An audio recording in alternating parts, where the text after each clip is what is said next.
following is a presentation of Main Street Media, your source for news, sports, and information on Main Street in Middle Tennessee.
Welcome in, everybody. We have Farm Credit Mid-America bringing us Farmin, Fri-Yay. We got stories from the 4 Sixes Ranch from Tammy Arender.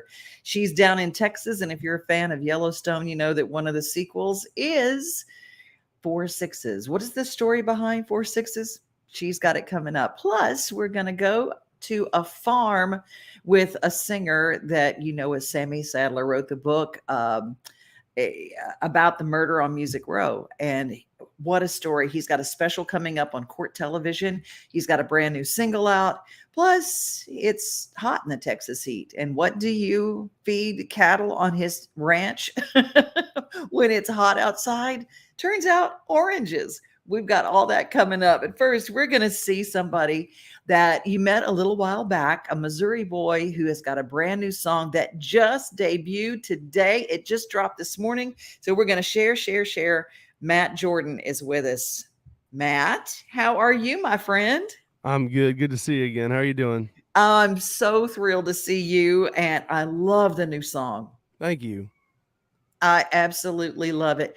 Would you give us a little background on where this song came from and why it was so important to you? Because I can feel your heart in this song. Yeah, I think the song's called Your Town, and it's kind of this idea of when someone leaves town, someone that you were connected to, whether you dated them or it's an old friend or a family member, when they leave town, it doesn't really feel like the same town anymore, and so I had that idea for the hook of, that's what's going on in your town without you. And I took it to my buddy, Jarrett Hartness, who I write a lot of songs with. And he latched onto it, and we kind of turned it into this conversation between two people. That's kind of where it came from. I think everyone can kind of relate to that feeling. Now, the summer has kicked up, and all I am hearing from artists everywhere is that, wow, music and live music is back. Mm-hmm. Have you found that to be true where you are? Yes, it is. I'm up in St. Louis, and I feel like we're getting busier around the Midwest, getting to play some shows lately, and that's really encouraging after the last 2 years we've had. It's been tough as a musician the last couple of years, mm-hmm. And it's definitely picking up, and it's been so good to be on stage again. We've missed it like crazy, and it's been a lot of fun to get to play some shows again. What have you got coming up for you? I know this brand new song coming out. You're going to probably be out touring and to promote it. Any new merch around it or things that you've got planned? I actually just relaunched the online store on my website the other day. It had broken. Yeah, it had broken and it wasn't accepting payments properly. So I had to rebuild it all. So I did that the other day. So it's up now. Got a handful of shows coming up around the Midwest, and a ton of new music coming out. I'm not taking my foot off the gas anytime soon.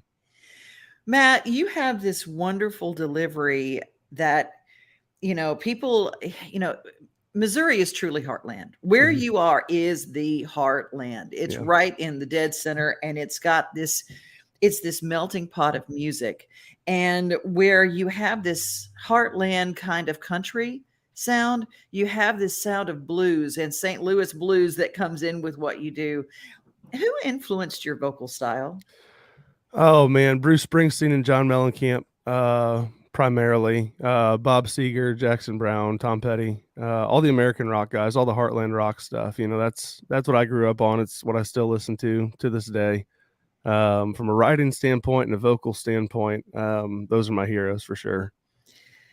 Well, I can definitely hear it in what you do. There's sometimes those voices that you hear, and I want to tell everybody that I try to turn this crowd, the people who watch this show, the people who follow us here, we get introduced to a lot of artists that might be new to you. And that's my whole point, is that there's so many great artists out there who sometimes you don't get to hear if you just listen to one radio station in your hometown. Broaden your horizons. Go and follow on the streaming sites like Spotify and Pandora and even YouTube Music or Amazon Music. Matt Jordan, follow him. You're on Spotify, correct? Oh, yeah. See, and I always tell people, how can you really help an artist? Now, as an independent artist, the people who are watching today, they love to help. So what's the best thing they can do to help you as an independent artist? Yeah, I mean, when you find a new artist, go follow them on social media and Spotify. Those metrics are, it's a crazy world. Everything is pushed by algorithms today. So the more followers and engagement we get on Spotify and Instagram and Facebook and all the streaming platforms, the more the algorithms push our music. So that stuff helps. If there's an artist that you really love and support, buy a ticket to a show. And when you go to the show, buy a t-shirt. That's how we make our money. We don't make it on streaming, So if you find an artist that you really love and care about what they're doing, go see a show and buy a t-shirt if you can. Yeah, last night I played the Bluebird and with Lance Carpenter and Shelley Tackett and Lockwood Bar. Lockwood Bar presented it, and I was so proud of them because when they came out, they said, we have CDs, but they all brought hats and they all brought just those little souvenirs.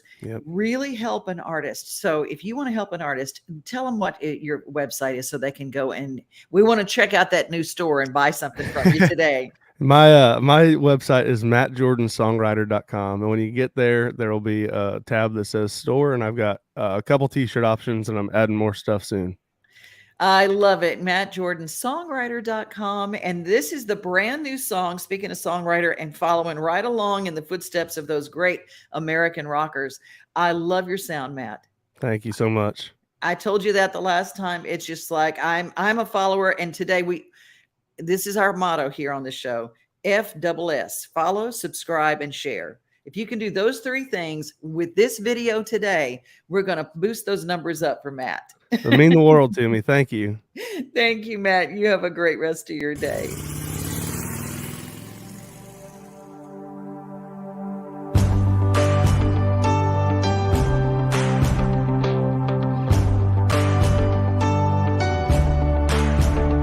Same crossing guard still waving at the high school.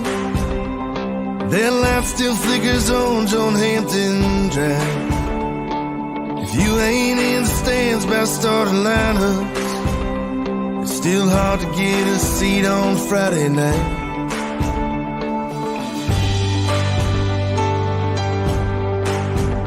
Still 2 for 1 past 10 o'clock at Bobby's.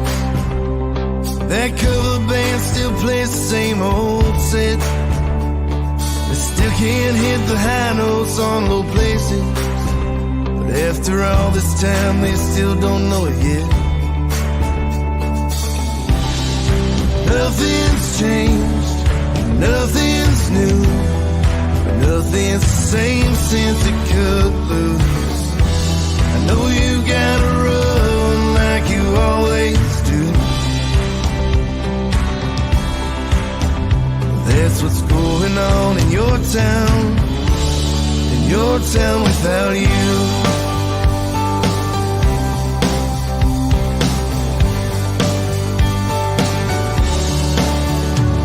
I ran into some friends that asked about you, and to this day I don't know what to say.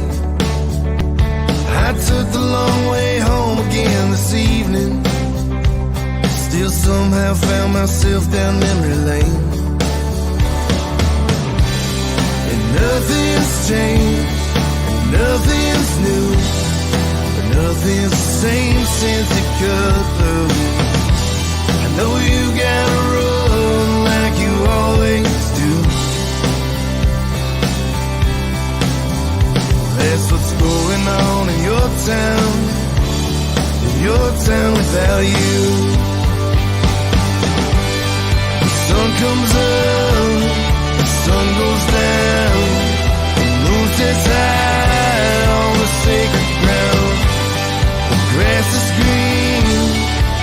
sky's still blue.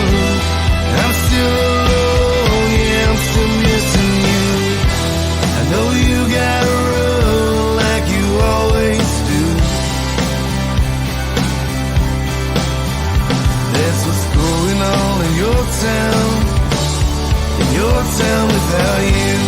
The sun comes up, the sun goes down, the moon sets high on the sacred ground. The grass is green, the sky's still blue. I'm still alone, yeah, I'm still missing you.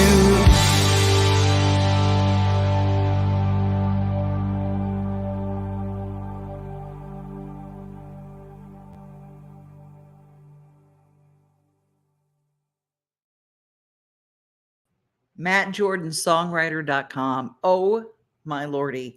He's got one of those kind of voices I just want to hear over and over and over again. And speaking of, his influences like Springsteen and Bob Seger. Well, speaking of Springsteen, last night, 11:45, if you did like me and you had your little notification, Twitty and Lynn, I'm on Fire. The brand new official video debuted on YouTube and on CMT, and it is airing right now. So very, very, very cool. Hey, Farm Credit brings us Farmin, Fri-Yay, and let's check in with our partners. We're going to talk a little agriculture. Homesteading is the word of the hour. Homesteading is what people are going. The pandemic put people at such a vulnerable feeling of food insecurity and what if we can't get this. Well, people are learning about agriculture and they're wanting to find out ways they can turn their even little backyards into a farming prospect. Who do you call to find out about farming and getting the funds you need to get started? Farm Credit Mid-America. When it comes to farming and agriculture, and I always tell you that we have got partners, Farm Credit Mid-America, and we have got Amy from the Murfreesboro office, and now we welcome somebody new to our program. Carter Woodruff is here, and both of you guys are helping people with a dream. I met a whole lot of people at the Homestead Festival recently that have a dream of getting into farming in some way. And you guys are helping them, aren't you? We certainly are. That's what our goal is. Let's talk a little bit about ag real estate. And if someone wanted to say, look, I'm tired of the city, I want to get a farm, how do you help them and how do you kind of guide them in getting financed for that? Well, we have several different options, and with our system, we love to finance agriculture real estate. So that's our goal, and we can have anywhere from a 5 or 10 year loan all the way up to a 25-year loan on any type of ag real estate in this area. What kind of Carter, what kind of people have you dealt with over the years? Is it all like, I mean, people think farms, they think, well, we're going to raise cattle and they think big, expansive farms, but are people getting little 5-acre plots and starting farms? They certainly are. Been doing this 43 years here in our local branches, and largest part I've found is I've had people that have established a pretty good kind of operation, depending on the nature of it.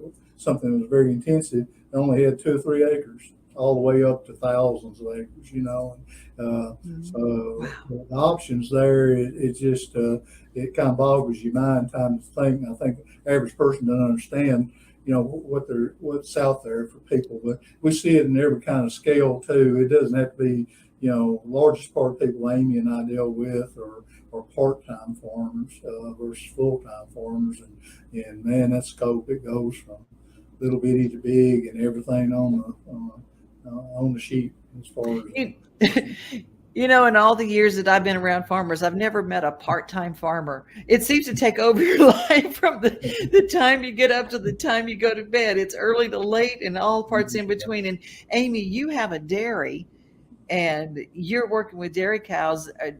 How fancy are you with your farming operation? Do you hand milk or are you a machine milker? How do you do yours? No, we're definitely machine milkers. With our cows averaging 75 to 80 pounds a day, that's just impossible. And we have milked up to close to 200 head of cows, and we're not at that level right now. We're back down to about 75 or 80, and it's kind of interesting because with the dairy market, it's very labor intensive, and so labor is really hard to get now. And we scaled back some so that we'd be able to still handle it. It's a thing that it's a passion and a way of life for us. So we've talked about selling out, but we just love the cows and what we do, and really just can't imagine life without, living on a dairy farm and having that obligation, believe it or not. I think that's an important key for eFarm Credit, e-farmcredit.com, and for Farm Credit Mid-America, is that the people understand, because 9 times out of 10, you're farmers to begin with. That's right. That's exactly right. So when we have a passion for it ourselves, kind of our goal, Carter has a beef cattle operation, and we have a dairy, and he'd grown up on a dairy operation. So our goal as loan officers is to get in there and understand what those farmers are going through, and being strategic in planning and trying to also be advisors to guide them along the way with knowledge of things that we've seen that work or don't work. And it's not that we're telling anybody how to farm, but we definitely can throw some things out there, and they can either take it or leave it. When someone has a dream of starting an operation and they give you a call, Carter, how do you handle it as far as guiding them with taking the steps? This is a first-time farmer, and you're saying, how much land do you get? And they come to you and they say, I found 100 acres in such and such. How do you kind of handle that and guide them? That's an excellent question, and it's probably one of the more important things that we do in talking with people. I try to narrow down and find out in this compass of their dream what they're wanting to do. What are you looking to do? Do you like to work with livestock or vegetables or flowers or hogs, sheep, whatever it is? I try to find out and see if they have a particular interest. But then, as far as scale, you can go from having 1 or 2 of those animals to a whole lot of them, and see the nature of what they're. A lot of these people, they don't have a understanding of what it takes to run a bigger operation. And so I try to get a feel for them and see if they have a background or history. And if they don't, if they're brand new, like you were talking about, agriculture, then once I find out what their interest is, they say, we want to raise horses. And I said, well, okay. And then I'll kind of bring some things up about having horses and stuff and see if you thought through this process. And then at times I'll try to put them with people that are very knowledgeable in the industry. If they want to get with extension or somebody of that nature that can kind of help see them in where they want to be and stuff. But it's just communication, but taking your time and hearing what people have to say. It's a difficult business, but it is a dream business, and I just absolutely love it. And there's a difference between a hobby farmer and a business farmer who wants an operation. But truly, the financing starts in the same place. And when they give you a call, I want to talk about some of the customers that you've had. And you don't have to give names or anything or where they are, but I just think it's so interesting how many different kinds of ag operations there are. Amy, what are some of the interesting customers that you've had? We have one group that is interested in alpacas. And so with the alpacas, the big selling factor is they can either sell the animals, they can show the animals and sell like breeding stock like that, or they can have processing of the fleece. And so there's quite a bit that goes into processing that fleece, but it's very popular. It's something that a lot of people are wanting to buy now, including me. I have some alpaca socks. And so we have an alpaca breeder who has been working with us trying to get an alpaca operation so that they can clean the fleece and get it prepared to be spun into yarn. And so that's been one of the things we've worked with. Kind of a cool side note from that, we can also do some things like some what we would call non-ag financing. So a processing place for the fleece would be non-ag, and we have a leasing program too. So the option there would be that the customer Farm Credit would lease them, do a leasing program, and so that's also provides a lot of extra tax benefits. So if you're a person who's maybe got some extra income and you're wanting to best use your tax guidelines, we can do the leasing program too. So that's one of the first ones that kind of comes to my mind. Farm Credit Mid-America has been around for a long time, helping a lot of people get their dreams. You're in the Murfreesboro office. How do they find you? They can look online with our efarmcredit.com. Google search Farm Credit in Murfreesboro, and the phone number will come up and they can call us that way. I love it. Thank you guys so much for your time today. Thank you. We appreciate it. Yes, we love nighttime at the zoo. It is just such a different atmosphere, such a whole different vibe with your friends and family. And we have NightVisions that started last week, and it will be here till the end of July.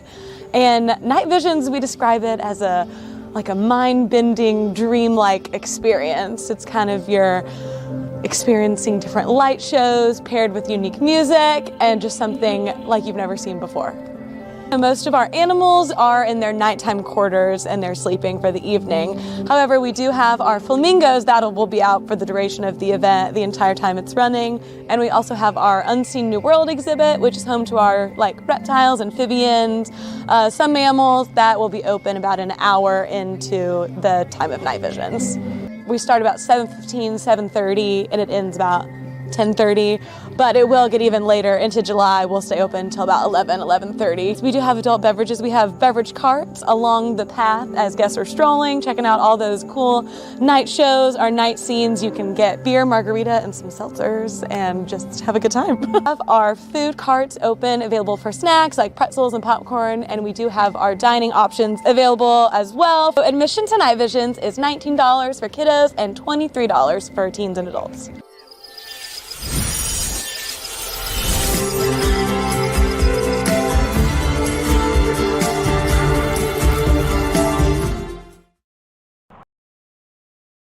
About 3 hours west of Fort Worth, you'll come across some burgundy barns and buildings painted with 4.6s. It was founded in 1870 by Burt Burnett. You know, the story goes that Burt Burnett won the ranch in a game of poker with 4.6s. That's a really good story, but it's really not true. The real story is not quite as romantic as that. He bought his first cattle he bought was 100 head of steers, had the 4.6s brand on them. That was back in the era when there wasn't any fences.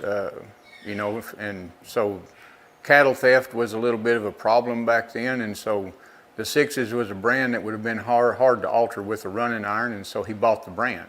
What started as a small operation by Captain Burnett would grow into a modern-day cattle and horse operation comprising nearly 300,000 acres, the home base being in Guthrie. All total, we've got a horse division, three ranches that encompass the cattle division. We've got a supply house. All that takes up about 270,000 acres.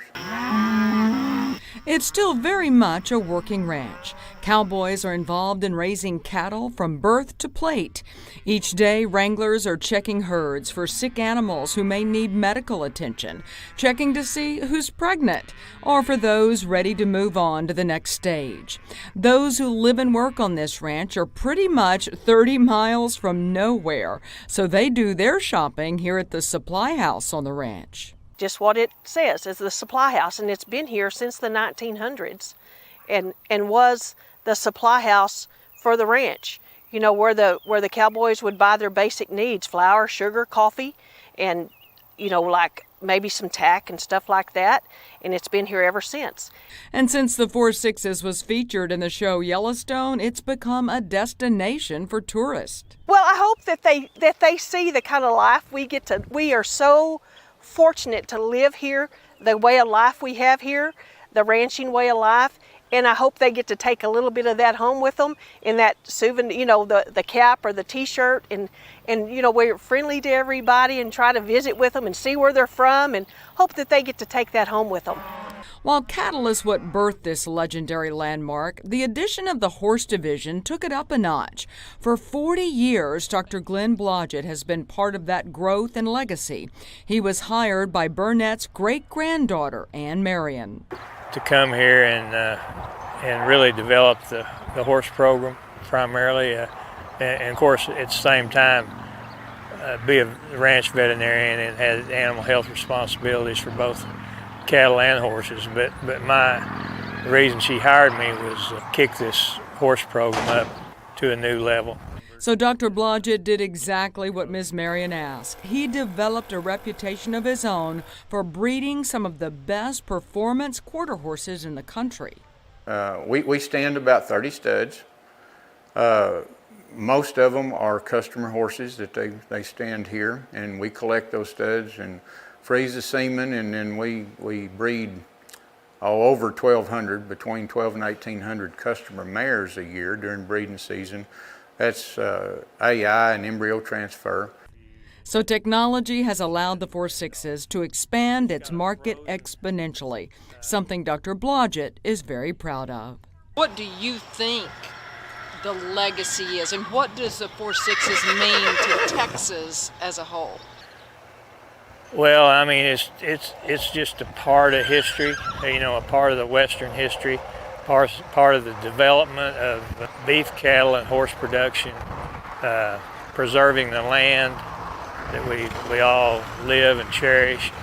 And I think the 4/6s exemplifies a lot of those elements, and I think it's something that everybody wants to see continue. In Guthrie, Texas, I'm Tammy Arender for Texas Agriculture Matters. Thank you so much, Tammy Arender. She's a Tennessee girl, a Louisiana girl, and a Texas girl. She covers it all for agriculture, and we are glad to have her letting us air some of her stories here on our show on Farmin Fri-Yay. Hey, if you want to know about 4/6s, Taylor Sheridan's newest show, started with Yellowstone, then the show with Sam Elliott and Tim McGraw is just like, it's just so many great shows. But the 4/6s, and we know in the end, the finale of Yellowstone, Jimmy took off with his new fiance, heading back to the 4/6s down in Texas to start a new life and a new spinoff. So we'll look for that this fall. The 4/6s actually is a place, and you know the story behind the story, and maybe you might want to do a vacation to there yourself. Hey, let's go to Texas right now, because Sammy Sadler, we know him from his incredible survival story from Murder on Music Row. He has got his book on Amazon that tells that story, a show coming up on Court TV.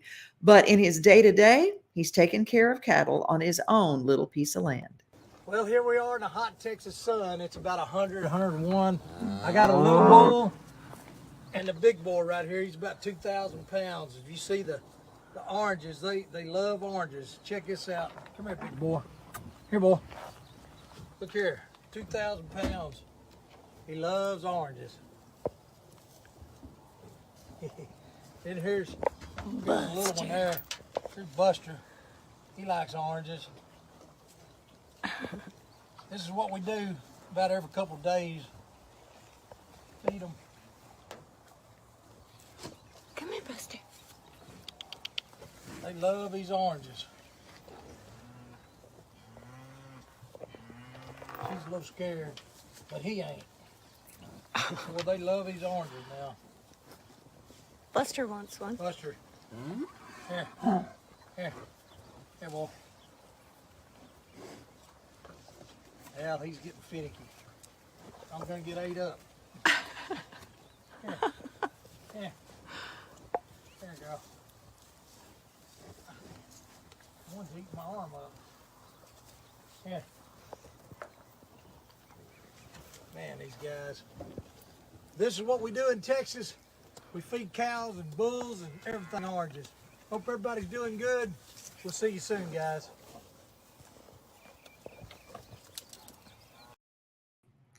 Thank you, Sammy, for sending that. I love seeing how people take care of their farm babies.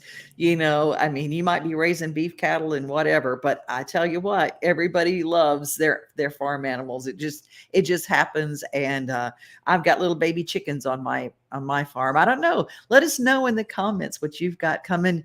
Maybe you got something growing. Maybe you're planting something for a fall harvest. Maybe you've got some tomato plants that you're putting in for some fall tomatoes. It's so hot right now, though. Whoo, you got to watch, because anything that you put in the ground is going to burn up. We're hoping for some rain, which lets me send it right off to the way we're going to close our show. Louisiana Rain, the new single by Sammy Sadler. Hope you enjoy it. Be safe, everybody. Be kind. And remember, you are loved. Have a great weekend, and see you on Monday.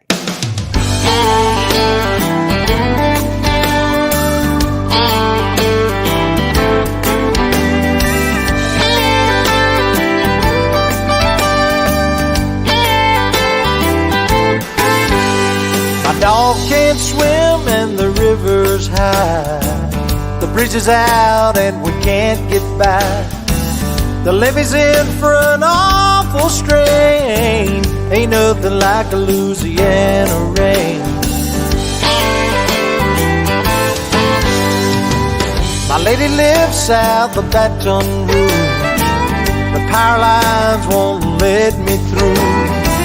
They're laying down where they used to hang. Ain't nothing like a Louisiana rain. Just like the thunder, I'm restless tonight. Thinking about her makes the lightning strike. I know the sun is gonna shine again, and all of this rain will be gone with the wind.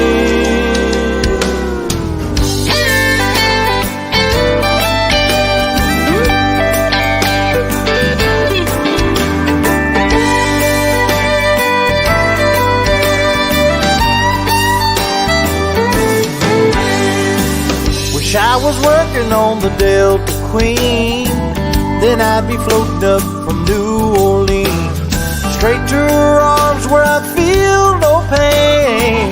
Ain't nothing like a Louisiana rain, no, no. Just like the thunder, I'm restless tonight. Thinking about her makes the lightning strike.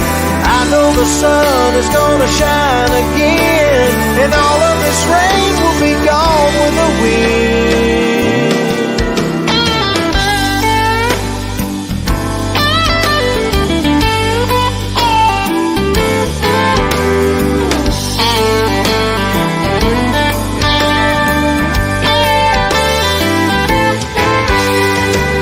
Ain't nothing like a Louisiana rain, no, no. Lord, it's cold, getting me down.